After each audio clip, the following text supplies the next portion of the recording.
Welcome. In front of me is a Google Pixel 8 Pro, and today I'll show you how you can insert your SIM card into this phone.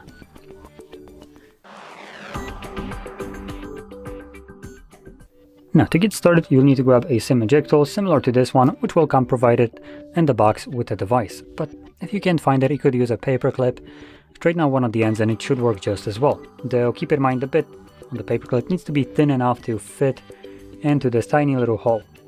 Right, if the camera can catch it, there we go. So you can see it right here. Now, using your tool, you want to push it in there, and you can see that the tray will pop out enough for you to be able to grab it and take it out.